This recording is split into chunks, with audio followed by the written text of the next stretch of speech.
Thank you for coming to the White House for your daily I've told leaders of both parties that they must come up with a fair compromise in the next few days that can pass both houses of Congress.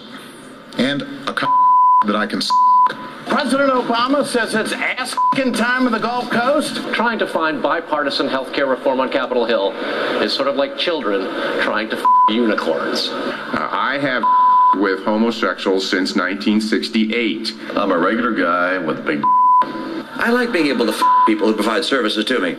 Harry Reid just wants to put his finger in his and sing. Are you not getting enough you and the administration? Look, these are gigantic packages. I understand what pork barrel politics is all about. I your you mine. That was a great interview. Thank you very much. Enjoyed being here. Thanks, guys. Right, even though you touched this. She's not the only person that I have a lot of people. The only thing about this particular one is, yes, she happened to be female. I promise you, the president has a big dick. I promise you. The Irish Prime Minister, he was crazy. He was introducing the president. They had a wonderful time. Hey, we campaigned the whole day. Whenever I saw my staff, I said, "Are you up?" They said, "I'm up, boss. You ready to go?" I said, "I'm ready to go." But here's the thing. After about a minute or two, I'm starting to feel kind of up.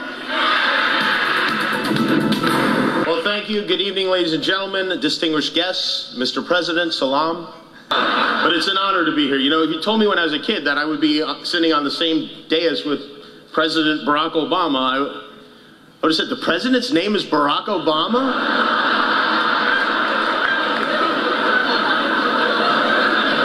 Mr. President, you remember when the country rallied around you in hopes of a better tomorrow? That was hilarious. That was your best one yet. But honestly, it's a thrill for me to be here with the president, a man who has, I think, done his best to guide us through some very difficult times and paid a heavy price for it.